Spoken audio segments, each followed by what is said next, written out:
오늘 본문의 말씀을 통해서 그는 걸림돌이 아니라 디딤돌이었다. 그는 걸림돌이 아니라 디딤돌이었다라는 말씀 제목으로 하나님 말씀 전하겠습니다. 오늘 이 자리에 계시고 또 가정에서 영상으로 예배를 드리시는 성도님들 중에는 지금까지 살아오시면서 이해할 수 없는 고난, 그리고 언제 끝날지 모를 기약 없는 고난들을 경험해 보지 않으신 분들은 아마 한 분도 안 계실 것입니다. 어떤 분은 지금도 그 고난 속에 살고 계신 분도 계실 겁니다. 어떤 분은 일평생 돈과 물질로 인한 고난을 당하시는 분들이 있습니다. 이분들은 단 한 번도 물질의 문제로부터 자유로워진 적은 없었습니다. 누구보다 열심히 일하고 성실하게 사는데도 숨 한 번 크게 쉬어보지 못하고 늘 고통스럽습니다. 어떤 분은 인간 관계로 인한 고통을 당하시는 분이 있습니다. 이분들은 평생을 살아오면서 사람은 고사하고 말 못하는 동물들에게도 어떠한 해를 가하지 않은 정말 법 없이도 살만한 그런 착한 사람인데 사람들에게 괴롭힘을 당합니다. 어린 시절에는 동네 꼬마 아이들과 함께 노는 그 그룹에서도 모임에서도 아이들에게 괴롭힘을 당하고 학교에 가면 또 학교 아이들에게 왕따를 당하고 직장에 들어갔는데 또 직장의 사람들에게 무시와 멸시를 당합니다. 참 희한한 일은 그 사람들이 그 어린 시절부터 쭉 같이 성장하고 같은 환경 속에 산 것이 아닌데 그 사람은 어느 곳에 가든지 그곳에 새롭게 만나는 사람들에게 끊임없는 괴롭힘을 당하며 또 고통을 겪고 있다는 것입니다. 어떤 분들은 건강상의 문제로 고난을 당하기도 합니다. 태어날 때부터 병약하게 태어난 분도 계시고 가족력으로 인해서 부모님이 질병으로 고통을 당하셨는데 그 질병이 자녀들에게 대물림이 되어서 자녀들도 그 부모님이 겪었던 질병으로 고통받는 성도들도 계십니다. 그런가 하면 저처럼 자주 다치시는 분도 계시죠. 희한하게 자주 다치죠. 그래서 무엇만 하면 다치고 무엇만 하면은 병원에 가는 사람들도 많이 있습니다. 제가 이렇게 얘기할 때 아마 마음이 와닿는 분도 계실 겁니다.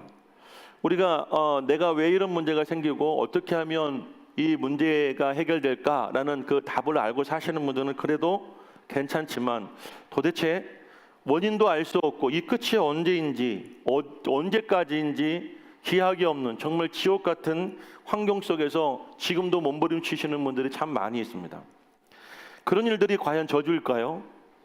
하나님 믿는 우리에게 심판이고 또한 우리를 넘어뜨리려 하는 걸림돌일까요?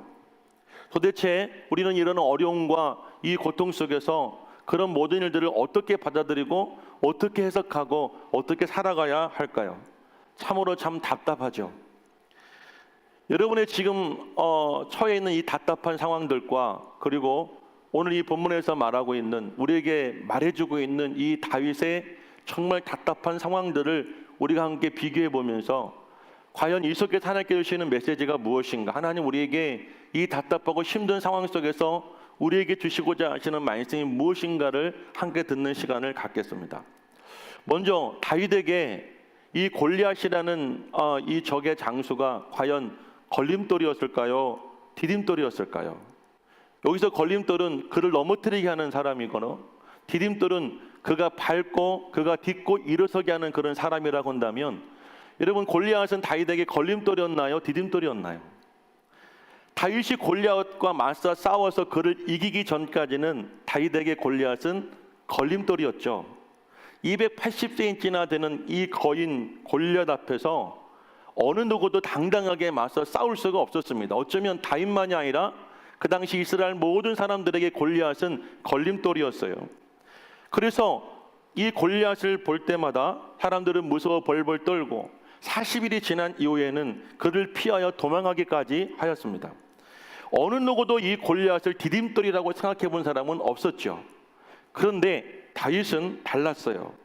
분명 이 골리앗은 걸림돌이었지만 다윗은 걸려 넘어지지 않았어요. 오히려 자신의 방법으로 자신이 잘할 수 있는 그 방법을 가지고 하나님을 의지하여 나가서 싸웠을 때 그를 이길 수 있었고 이 골리앗을 이기는 순간 다윗에게 골리앗은 디딤돌이 되게 된 것입니다. 똑같은 돌이지만 내가 저것을 보고 걸려 넘어질 것 같다고 생각하면 그것은 나에게 걸림돌이 될 수 있고 비록 나를 걸려 넘어뜨릴 것 같은 상황이고 환경이고 사람일지라도 내가 그것을 밟고 일어서면 그것은 여러분들에게 디딤돌이 될 수 있는 것입니다. 그때까지 다윗은 막내였고 그리고 꼴찌였고 꼬마였고 마치 인생의 찌꺼러기처럼 취급받던 인생이었지만 이때부터 다윗은 이스라엘을 구원한 영웅이 되었습니다. 그러던 중에 다윗에게 예상치 못했던 어쩌면 정말 그의 인생의 길고 긴 고난이 찾아오게 됩니다. 다윗은 반짝하고 사람들에게 알려졌다가 기억 속에 사라져간 그런 스타가 아니었습니다. 그는 계속해서 이스라엘 안에서 엄청난 존재감을 드러내게 됩니다. 이스라엘과 블레셋의 싸움이 일어날 때마다 다윗이 나가서 이 전쟁에 나가기만 하면 언제든지 승리를 하고 돌아오게 되는 거예요. 그러자 사람들이 노래를 만들어서 부르기를 시작하니 이렇게 불렀죠. 사울은 천천히요, 다윗은 만만이다라고 말이죠. 사울왕이 그 말을 듣고 성경에 보니까 마음이 불쾌하여 심히 분노를 격발했다라고 말하죠. 견딜 수 없는 여러분 분노가 사울의 마음속에 일어나기 시작하였고 그때부터 사울은 다윗을 주시하기 시작했어요. 이 말은 무슨 의미냐면 다윗이 말하고 다윗이 행동하고 다윗의 모든 것을 있는 그대로 받아들인 것이 아니라 다윗의 말과 행동과 그의 모든 삶을 자기의 시각과 자신의 판단에 의해서 다윗을 보기 시작한 거예요. 그러다 보니까 처음에는 다윗을 주시하다가 나중에는 다윗에 대한 두려운 마음이 생기게 되어지고 심지어 18장 29절 말씀에 보면 이렇게 증가하고 있어요. 다윗을 더욱 두려워하여 평생에 다윗이 대적이 되었더라. 사울에게 다윗은 분명 걸림돌이 된 거예요. 그러니까 사울에게 다윗은 두려운 존재가 되어졌고 그리고 사울은 다윗의 평생의 대적이 된 거예요. 정말 죽을 때까지 사울은 다윗을 용서하지 않았고 사랑할 수가 없게 된 것이죠. 그래서 사울은 처음에 다윗을 아주 그냥 어떤 비공식적인 방법으로 그를 죽이려고도 하고 핍박을 합니다. 처음에 다윗이 골리앗을 죽이고 왔을 때에는 이스라엘 모든 군대의 장관으로 삼았다가 이 사건 이후에 다윗을 천부장으로 좌천을 시켜요. 하지만 다윗은 자리에 연연하지 않고 전쟁이 날 때마다 여전히 나가서 싸움을 승리하고 돌아오는 거예요. 그리고 그의 딸 미갈을 주는 조건으로 이 결혼 지참금을 가져오라고 명령했는데 그것이 블레셋 남자들의 표피 100개를 가져오라는 것이었어요. 다윗은 나가서 여러분 이 블레셋 남자들의 표피 100개만이 아니라 200개를 가져왔어요. 무엇든지 시키는 것에 다윗은요 그것만 하는 것이 아니라 그거보다 못하는 사람이 아니라 훨씬 더 잘하는 사람이었어요. 그러다 보니까 시간이 갈수록 사람들은 다윗을 좋아하기 시작했어요. 이스라엘 전역에 다윗을 모르는 사람도 없었고 다윗에 대하여 실망하거나 다윗을 미워하는 사람이 한 사람도 없게 된 것이에요. 사울이 다윗을 미워하면 미워할수록 백성들은 다윗을 사랑하게 되었고 그리고 사울의 모든 신하들보다도 백성들에게 다윗은 높임을 받게 된 거예요. 사실상 다윗은 이스라엘의 2인자가 됐어요. 자, 사울이 우려하던 일이 벌어지게 된 것이죠. 사울이 가장 두려웠던 것이 무엇이냐면 이 아이가 언젠가 훗날 내 이 왕자를 도전하고 이것을 빼앗을 것이라는 그런 두려운 마음을 가졌었는데 점점 다윗이 자기의 턱 밑까지 치고 들어온 듯한 두려움을 느끼게 된 것이에요. 그러자 오늘 본문 19장 말씀을 보게 되니까 그때부터 노골적으로 다윗을 죽이려고 합니다. 자, 오늘 이 본문의 말씀을 제가 4번에 걸쳐서 다윗을 죽이려고 했는데 어떤 상황인가를 여러분들에게 먼저 말씀을 드릴게요. 먼저 이 사울은 제일 먼저 누구에게 다윗을 죽이라고 명령을 했냐면 그의 아들 요나단 왕자에게 다윗을 죽이라고 명령을 하게 됩니다. 지난 시간 우리가 알게 된 것처럼 요나단과 다윗은 어떤 관계였어요? 서로 사랑하는 관계예요. 친구가 되었어요. 요나단의 마음과 다윗의 마음이 하나가 되어지고 요나단은 자기의 겉옷을 벗고 그리고 갑옷을 벗고 자기의 모든 무기를 다윗에게 건네주면서 충성, 맹세를 하게 되었어요. 하나님 앞에 맹세를 하며 이 맹세를 어기는 사람은 누구든지 죽임을 당하리라고 하는 목숨을 건 맹세를 다윗과 하게 된 것입니다. 만약 아버지의 명령에 이 요나단의 마음속에 인간적인 마음이 요만큼이라 있었다고 한다면 그날 다윗은 죽임을 당했을 거예요. 하지만 요나단은 다윗에게 이렇게 부탁을 합니다. 우리가 서로 볼 수 있는 곳에 숨어 있고, 내가 너에게 아버지와 대하는 중에 사인을 보내게 되어지면 네가 나오든가 아니면 도망하라는 그런 부탁을 하고 아버지를 찾아가요. 그리고 아버지께 이 다윗에 대하여 변명을 하게 됩니다. 다윗을 칭찬했다고 성경은 말하죠. 다윗을 죽이는 죄를 범하지 말라고 합니다.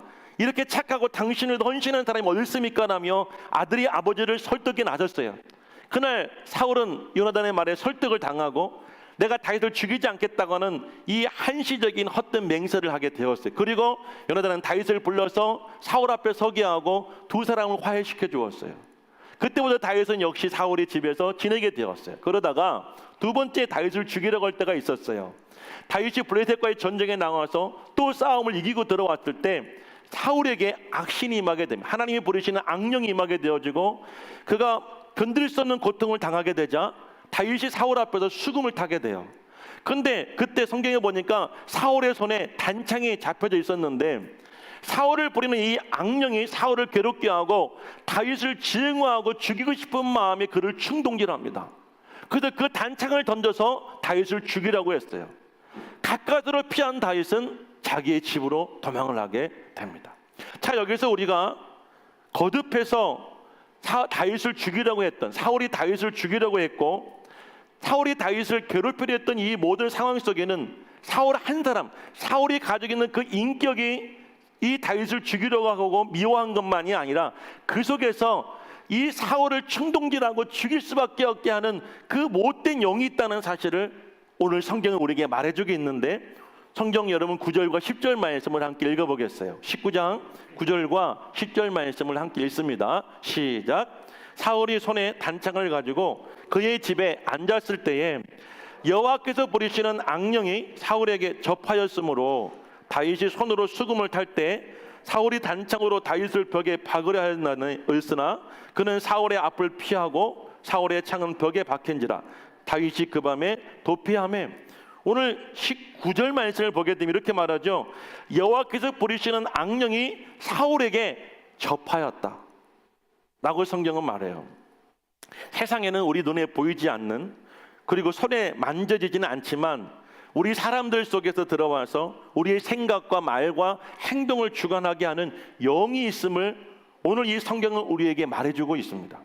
지난 시간 요나단은 다윗을 자신의 생명같이 사랑하게 되었는데 그 이유는 요나단의 마음과 다윗의 마음이 하나가 되었다고 성경은 말해요.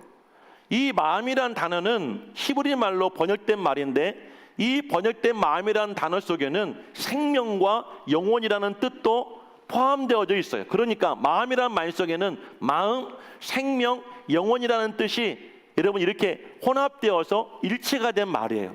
그러니까 이 말을 해석하면 이런 말이죠.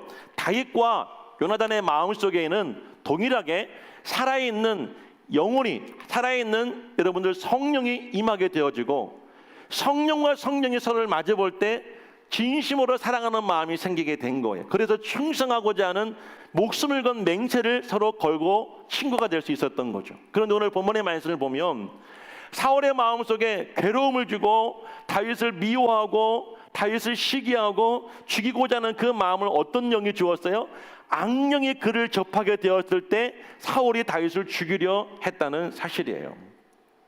만약 누군가 예수를 믿고 성경적 가치관을 가지고 살아가는 여러분들을 집요하게 괴롭히고 그 괴롭힘을 포기하지 않을 때에는 그 사람 안에 악령이 그를 지배하고 그의 생각을 주관하고 그의 말과 행동을 하게 하는 그런 역사가 있음을 여러분들은 볼 수 있어야 됩니다. 그럴 때 우리가 넘어지지 않아요. 그럴 때 우리가 시험 들지 않아요. 그럴 때 우리가 그 사람으로 인하여서 여러분들 최선의 고통을 당할 수가 있는 거예요. 그렇지 않으면 우리는 넘어질 수밖에 없는 거예요. 그 사람들 때문에요. 그리고 우리가 열심히 신앙생활하고 교회생활하고 예배생활하고 우리가 건강하게 삶에도 불구하고 질병이 끊임없이 우리를 괴롭히고 우리 몸에서 떠나지 않을 때에는 그것이 유전적이거나 아니면 어쩔 수 없이 우리가 받아들여야 될 현실의 문제로만 생각할 것이 아니라 우리 몸에 들어와서 우리를 약하게 하고 우리에게 고통을 주게 하는 그 질병의 영이 분명히 있다는 사실도 여러분 기억하시길 바라요. 열심히 사는데도 불구하고 여러분들, 그리고 성경적인 이 물질관, 성경적인 여러분들 이 돈에 관련된 우리가 그런 주관으로 중심으로 살아감에도 불구하고 여러분의 인생에 물질적 어려움이 끊임없이 벌어지고 있다고 한다면 그 역시도 그 배후에 원수가 있음을 우리는 꼭 기억하시고 살아가기를 간절히 축복해요. 사울이 분명히 그의 아들과 다윗 앞에서 맹세를 했어요. 하나님의 이름을 걸고 내가 그를 죽이지 않겠다고요. 그런데 언제 사울이 다시 죽이려고 그래요? 하나님이 부르시는 악령이, 우리가 알고 있는 마귀가, 귀신이 그의 마음속에 들어왔을 때 사울은 다시 다윗을 죽이려고 했다는 사실이죠. 다윗은 그의 집으로 도망가게 됩니다. 그런데 사울은 그 사실을 알게 되고 세 번째, 자신이 이 사울을 따르고 있는 그 많은 군사들 가운데에 살수를 보내게 됩니다. 성경에 전령들을 보냈다고 말하는데 전령이란 이 말은 어떤 의미가 있냐면 명령하는 사람의 그 말을 목숨을 걸고 따르는 사람이 전령들이에요. 사울 안에는 고도록 훈련되어진 군사들이 있었을 거예요. 타고난 싸움꾼들, 그리고 사울과 함께 수많은 전쟁을 거치면서 정말 용맹스러운 용사들이 있었을 거예요. 사울은 그들을 착취했을 것이고 사울은 그들에게 명령하여 다윗을 찾아가 그를 죽이라고 했습니다. 아침 해가 뜨면 다윗이 죽게 되어지는 거예요. 그런데 다윗의 아내 미갈이 그 사실을 알게 되었어요. 다윗에게 말합니다. 여보, 내일 해가 뜨면 당신 죽어요. 그러니까 오늘 얼른 이 밤에 우리 창문을 열고 내가 매달아 내려줄 테니까 얼른 도망하세요. 미갈의 도움을 받고 다윗은 가까스로 목숨을 건지게 됩니다. 이게 세 번째, 이 사울이 다윗을 죽이려고 했던 시도예요. 다윗은 최종적으로 이제 더 이상 그 집안에 갈 곳이 없었어요. 사울이 이 손길이 미치는 곳에, 사울이 통치가 있는 곳에는 다윗이 숨을 수가 없었어요. 다윗이 도망간 곳이 어디였느냐면 선지자 사무엘이 묵고 있는 이 라마라고 하는 곳으로 다윗은 도망가게 됩니다.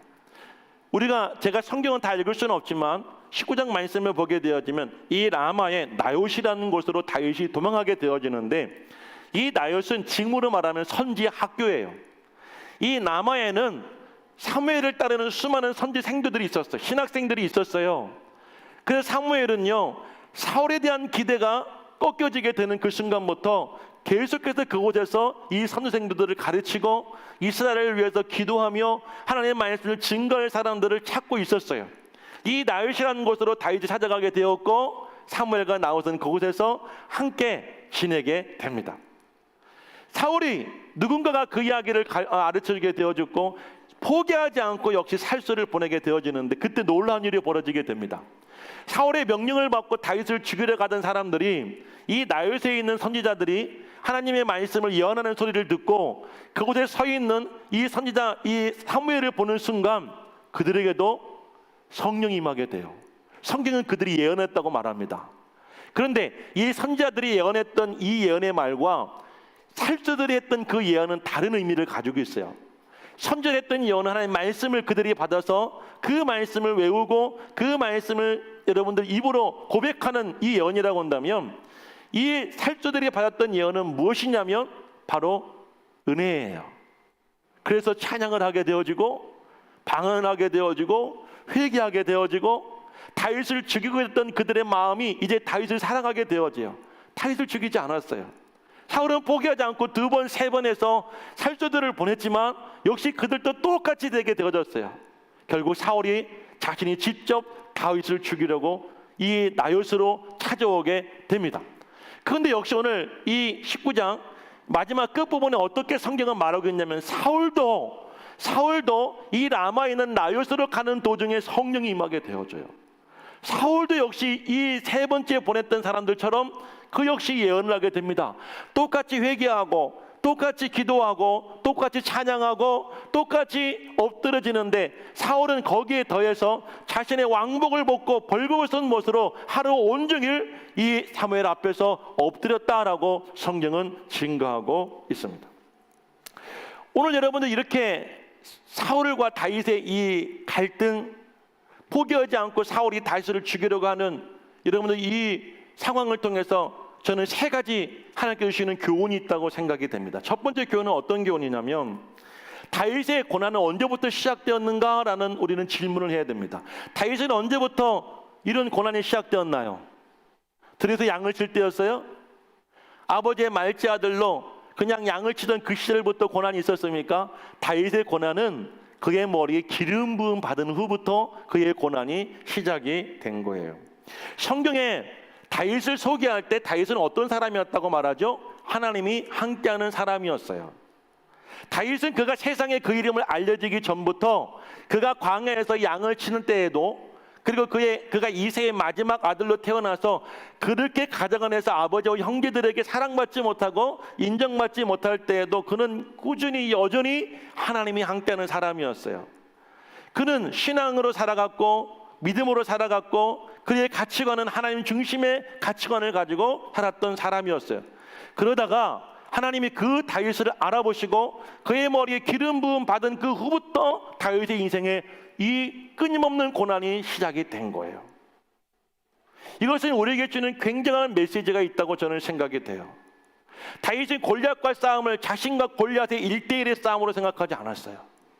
다윗은 골리앗과 싸움을 자신이 속해 있는 이스라엘 민족과 블레셋 민족과의 싸움으로 생각했어요. 뿐만 아니라 자신이 섬기는 하나님과 블레셋의 우상과의 싸움으로 다윗은 생각할 수 있었어요. 왜냐하면 다윗은 하나님이 함께하는 사람이었기 때문이죠. 다윗에게 그때부터 고난이 찾아오게 된 거예요. 하나님은 그런 다윗을 집요하게 괴롭히고 죽이려 했던 사람과 존재를 블레셋이라고 말하지 않아요. 오히려 사울이라고 성경은 말하고 있습니다. 사울은 왜 그렇게 다윗을 죽이고 싶었을까요? 사울은 왜 그렇게 다윗을 미워하게 되었을까요? 그 이유는 사울의 나라와 다윗의 나라의 대립의 문제이기 때문입니다. 자, 오늘 이 사무엘상에서 말하고 있는, 보여주고 있는 그 역사 속에, 그 내면 속에 우리에게 주는 메시지가 있어요. 하나님은 이 땅에 하나님 아버지의 나라를 세우기를 원하세요. 그래서 이방 나라들은 왕이 그 나라를 통치하고 다스릴 때 하나님은 왕을 세우지 않고 선지자를 통하여서, 사사를 통하여서 하나님은 말씀하셨고 역사하셨고 전쟁이 일어나면 도우셨고 그 나라를 보존해 주셨어요. 그런데 이스라엘 백성들이 뭘 요구했어요? 우리도 저 이방 사람들처럼 왕을 주세요라고 요구하자 하나님은 사울왕을 세워주었죠.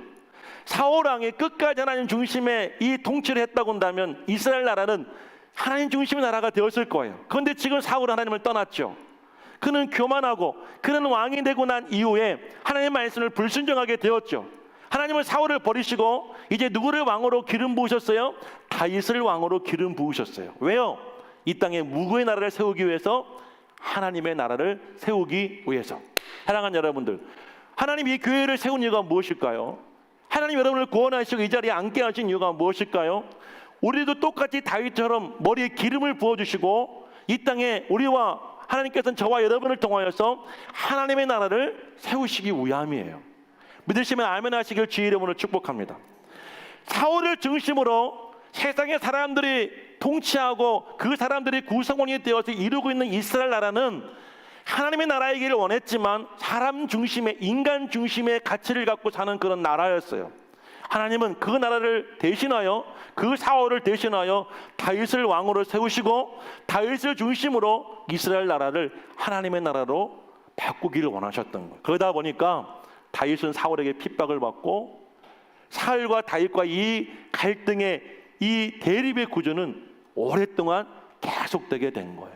사랑하는 여러분들, 우리가 예수를 믿고 신앙의 어린아이 같을 때에는요 고난이 없어요. 하나님도 우리를 우쭈쭈 해줘요. 힘들고 어려움을 위로해줘요. 교회 와서 정말 피곤하고 지칠 때 힘을 주시고 위로를 주시고 눈물을 주시고 기적을 보여주세요. 제가 언젠가 어떤 분을 만났는데 신앙생활 하면서 늘 기적을 바라요. 마치 우리가 연초가 되어지면 무당을 찾아가고 점집을 찾아가서 새해 운수를 보고 기름화복을 보는 것처럼 어떤 분들은 교회 다니면서 기도하며 응답을 받고 하나님께서 뭔가 우리에게 인생을 점지해 주기를 바라고 그렇게 예수를 믿는 분이 계세요. 처음에는 하나님 응답을 많이 주세요. 처음에는 하나님께서 감동도 많이 주세요. 그래서 우리를 우쭈쭈해서 우리가 어떻게 해요? 믿음이 자라고 하나님을 떠나지 않게 해주십니다. 그러다가 어느 순간 우리에게 어떤 변화가 생기냐면 성령을 받는 일이 벌어져요. 오순절 마가의 다락방에 임했던 그 성령의 역사처럼 우리에게도 성령이 임하고 성령의 충만한 역사가 우리를 경험하게 될 때에는 그때부터 우리에게 무슨 일이 벌어지게 되느냐? 하나님 우리를 세상의 권세와 싸우게 하시는 거예요. 맞서게 하시는 거예요. 그때부터 우리 인생에 뭐가 시작될까요? 고난이 시작되어지는 거예요. 핍박이 시작되게 되어지는 거예요. 그 당시에는, 그 전까지는 마귀가 우리의 존재를 그렇게 가치없게 찌꺼기처럼 보았기 때문에 우리를 시험하거나 넘어뜨리려 하지 않았어요. 근데 그때부터 마귀는 긴장합니다. 왜요? 우리가 하나님의 사람으로 이 땅에 하나님의 나라를 세우려고 하는 그런 사명감을 가지고 살려고 하니까 마귀가 우리를 대적하게 되어지는 거예요. 그때부터 물질적인 핍박이 시작되어지고 건강으로 인한 핍박이 시작되어지고 그때부터 사람들로 인한 엄청난 고난이 우리 인생에 찾아오게 되어지는 거예요. 사랑하는 여러분들, 그것이 우리를 넘어뜨리는 걸림돌이 아니에요. 하나님께 우리에게 주신 디딤돌임을 믿으시기를 주의 이름으로 간절히 축복해요. 그럴 때 저와 여러분을 통해서 이 땅에 하나님의 나라가 세워질 수가 있게 되어지는 줄로 믿습니다. 하나님의 나라는 무엇이 하나님의 나라일까요? 우리가 하나님의 통치를 받고 하나님께 주시는 그 지혜와 생각과 말과 행동을 하는 사람들이 있는 곳이 바로 하나님의 나라예요. 그 사람들을 통하여서 가정이 변화되어지고 학교가 변화되어지고 직장이 변화되어지고 더 나아가서 사회가 변화되어지게 하나님은 하시는 거예요. 제가 고등학교 다닐 때 미술 선생님이 집사님이셨어요. 엄청난 믿음의 사자였어요. 그래서 이분은 미술 시간만 되어지면 50분이었나요? 이 수업 시간에 미술에 대한 강의는 10분 하시고요, 40분 동안 성경 강의를 하셨어요. 그 속에서 저와 같이 열심히 있는 아이들을 뽑아가지고 매일 점심 먹고 이제 이 다음 시간 다섯 번째 시간이 시작되기 전까지 이 점심 시간에 무디 선생님의 성경 공부 교재를 가지고 우리들을 열심히 가르쳐 주셨어요. 그런데 그때 저를 포함해서 함께 그 자리를 공부했던 많은 우리 친구들, 선후배들이 대부분 다 목사가 되었어요. 감리교 목사가 되고 장로교 목사가 되어지고 나세렛 교단의 목사가 되어지고, 할렐루야. 하나님은 이렇게 세상에 믿는 사람 한 사람을 통하여서 하나님의 나라를 세우기를 원하시는 거예요. 그런데 마귀는, 여러분들, 하나님께서 부르시는 악한 이 영들은 그것을 원하지 않아요. 그것을 바라지 않아요. 그러니까 우리에게 뭘 주는 거예요? 고난을 주는 거예요. 핍박을 주는 거예요. 보이지 않는 그 악한 영이 보이는 사울에게 임하여 이 사울이 집요하게 끊임없이 다윗을 괴롭히고 심지어 다윗을 노골적으로 죽이려 했다는 거예요. 여러분들의 고난이 시작되어지고 여러분들이 그 고통 속에 살고 있다고 한다면 절망할 것이 아니라 우리는 감사하고 기뻐할 일이에요. 왜냐하면 지금 우리는 어떤 삶 속에 있다는 거예요? 내가 하나님 나라를 세우기 위한 그런 사명감을 가지고 살고 있다는 그런 증거라고 믿으시기를 주의 이름으로 축복합니다. 할렐루야. 아까 제가 처음에 그랬죠. 저는 참 많이 병원도 가고 참 많이 다쳤어요. 제 몸에 상한 것이 없어요. 제 후배 목사님이 저에게 우스갯소리를 그렇게 말하더라고요. 목사님이 만약에 손목 터널 증후군이 생기게 된다면 목사님 예수님처럼 온몸에 상처를 가지고 있는 영광의 사람이 될 거라고. 뒤꿈치 다 끊어졌죠. 제 뒤꿈치 아킬레스건 다 끊어졌죠. 척추 부러졌죠. 그래서 목사님, 그분이 생각했나 봐. 차마 제 손바닥에 못은 못 받겠고 자기가 제 손목에 터널 증후군이 생기면 예수님과 같은 영광의 상처를 가진 사람이라는 거예요. 제가 그 말이 처음에는 듣기가 싫었어요. 기분이 나빴어요. 생각해보니까 오히려 감사했어요. 왜냐하면 제 몸에 그런 영광의 상태들을 통하여서 하나님의 교회가 세워지게 되어지고 제가 하나님 중심의 삶을 살게 되어지고 제가 그것을 증가할 수 있게 되어지고 이들에 계신 우리 꿈의 성도들이 한 사람이라도 그 말씀 은혜를 받고 감동이 된다고 한다면 이 땅의 나라가 세워질 수 있다는 그 생각을 하게 되어지니까 감사했어요. 여러분, 고난이 걸림돌이 아닙니다. 고난이 하나님을 죽이고자 하시는 그런 여러분들, 그런 심판이 아니에요. 오히려 여러분들이 연단하고 훈련하고 여러분을 통해 하나님 나라를 세우시고자 하시는 하나님의 깊은 그 섭리와 계획이 있음을 믿으시고 실망하고 낙심하지 마시고요, 밝고 디딤돌 삼아서 일어설 수 있는 저와 여러분 될 수 있기를 주의 이름으로 축복합니다. 두 번째, 다윗은 사울이 그렇게 자기를 죽이려 했지만 단 한 번도 인간적인 방법으로 상대하지 않았어요. 오히려 그는 힘없는 도망자 인생을 살게 되었어요. 다윗에게는 자기에게 목숨 걸고 충성할 수 있는 그런 용사들이 있었습니다. 뿐만 아니라 다윗은 이미 이스라엘의 2인자의 자리에 올라섰어요.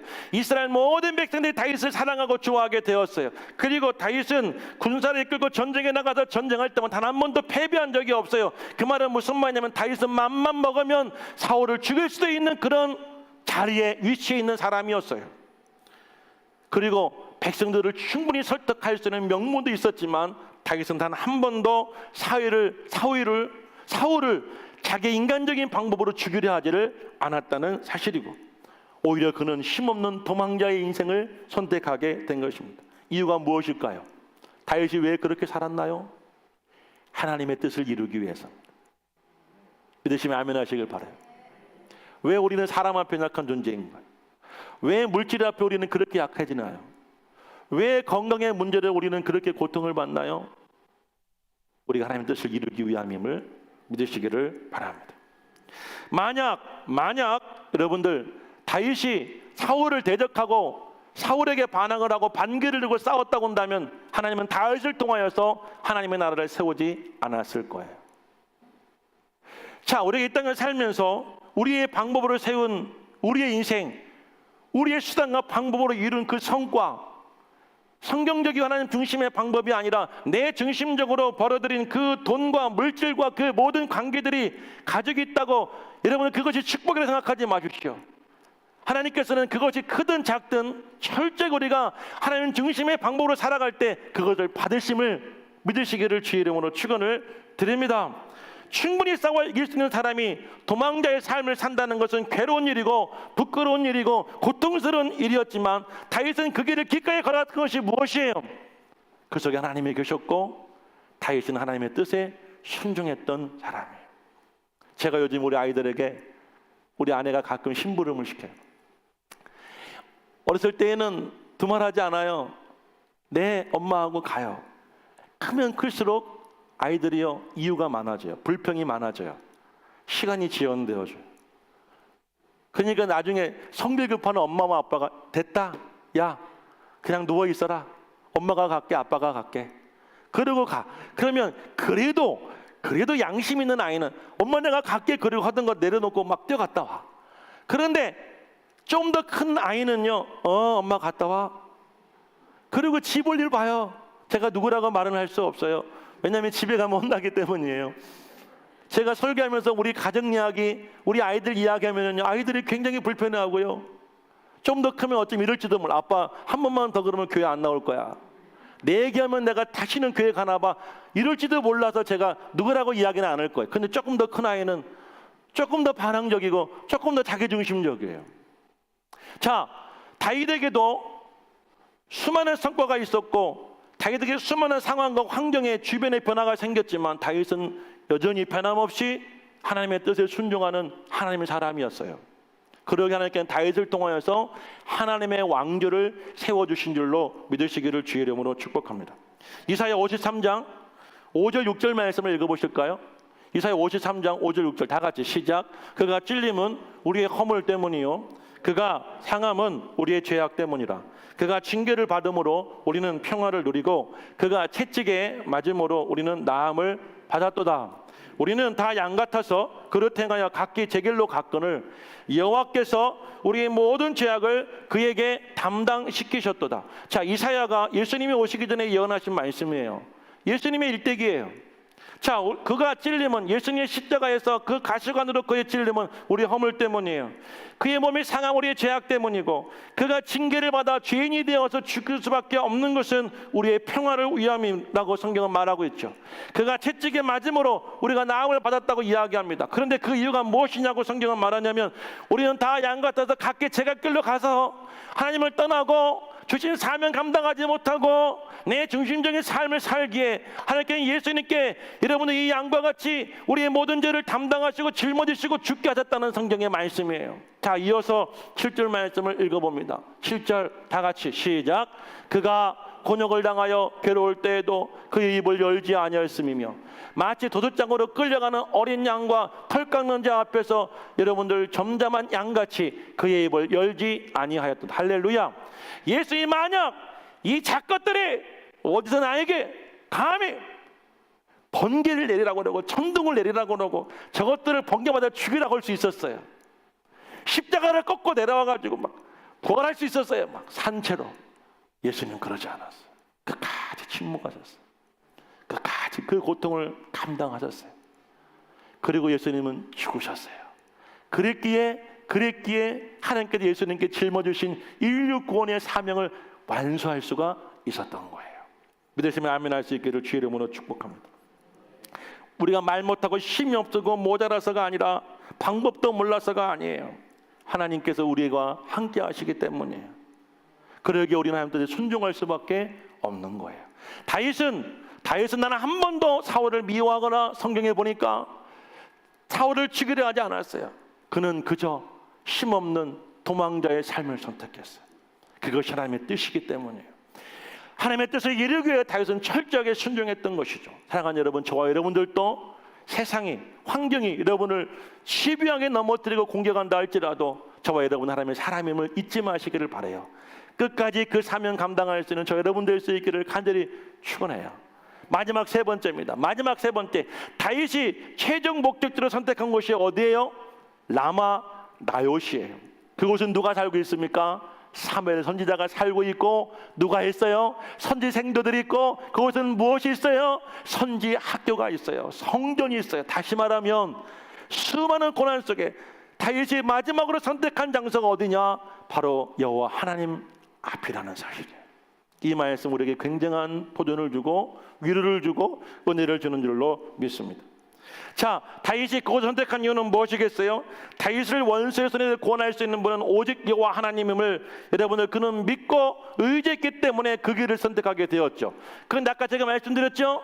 그때 어떤 일이 벌어지게 되어져요? 사울왕이 3번에 걸쳐서 살조를 보내지만 그 살조들이 무엇을 봅니까? 선지자들이 예언을 하고 사무엘 선지자를 보는 순간 그들에게 예언의 영이 임하게 되어지는 거예요. 하나님의 영이 임하고 예언의 역사가 일어나게 되어지자 그들은 다윗을 죽이려는 마음을 줬고 함께 찬양하고 함께 기도하고 함께 예배하게 된 거예요. 놀라운 주님의 역사가 일어나게 된 것입니다. 믿으시면 아멘 할 수 있기를 주의 이름으로 축복해. 우리가 말이에요. 결론적인 말씀을 드릴게요. 코로나가 시작되었어요. 자, 코로나가 이제 끝나가고 있다라고 말하는 분도 계세요. 지금 이 변이 바이러스는 이제 끝나가는 바이러스다. 마치 감기와 같은 증상이 나타나고 많이 걸리긴 하지만 그 고통은 감기와 같이 약하다고 말해. 이제는 그 다음으로 가면 이제 없어질 것이라고 이야기해. 제가 지난번에 세미나 다녀왔죠. 세미나에서 어떤 한 식물학자가 그런 이야기합니다. 지구가 인류를 감당하고 품을 수 있는 한계점에 다다랐다는 거예요. 식물학자들은 대부분 말하기를 지구가 앞으로 300년을 견디지 못한다고 이야기합니다. 300년이 지나면 우리 지구가 빅뱅할 수도 있다는 거예요. 근데 그분은 뭐라고 이야기하냐면 100년도 안 됐다고 이야기를 하시더라고요. 그만큼 지구는 지금 병들어가고 있어요. 이 코로나 바이러스가 이 전염병이 예전에는 30년, 40년 주기로 전염병이 발생이 되었는데 지금은 이제 3년, 4년 주기로 발생이 된다고 그래요. 그러면 이분이 또 절망적 이야기를 하시는 게 뭐라고 하시냐면 이런 전염병의 이 팬데믹의 이런 역사들은 앞으로 계속해서 끊이지 않을 것이라고 합니다. 어쩌면 우리가 앞으로는요 이런 전염병을 달고 살 수 있다는 거예요. 이 전염병이 팬데믹이 되어서 지난 2년과 같은 지긋지긋한 악몽이 앞으로 계속 이어질 수 있다는 거예요. 우리 아이들은 그런 환경 속에 살 수 있다고 이야기합니다. 우리는 어떻게 살아야 될까요, 여러분? 잠깐 피하려고 예배자리를 떠났어요. 교회 나와서 예배를 드리다가 바이러스에 안 걸리기 위해서 우리는 가정에서 예배를 드린다는 이유로 지난 2년 동안 예배자리를 떠났어요. 그러면 바이러스가 끝나게 되어져야죠. 빨리 여러분 끝났어야죠. 그리고 이 바이러스가 끝나면 예전과 같은 생활이 우리의 삶이 다시 회복되어져야죠.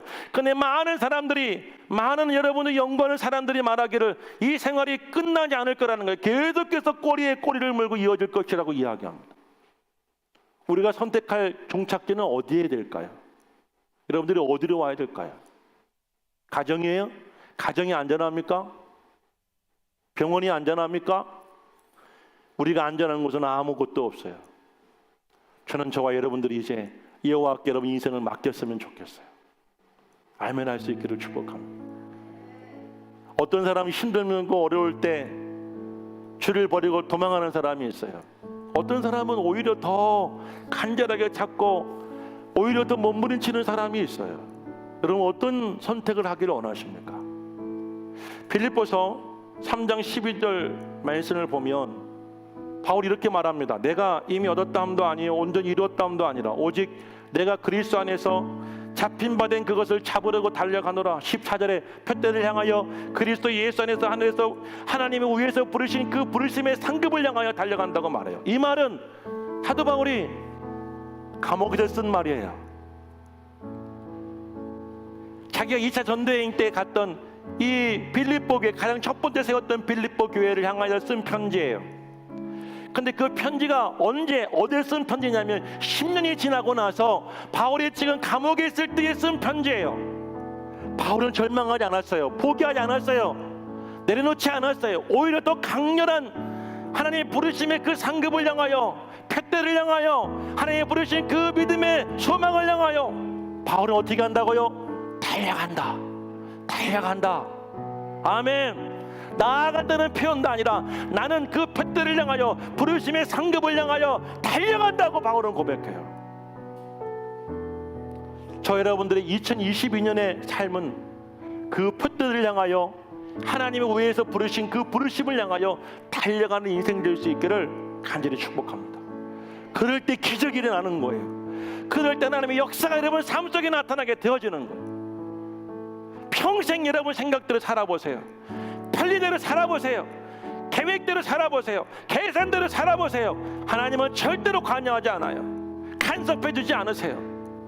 그런데 사도 바울처럼 그 표대를 향하여 하나님 위에서 부르신 그 상급을 향하여 우리가 믿음으로 달려가면 동행해 주실 것입니다.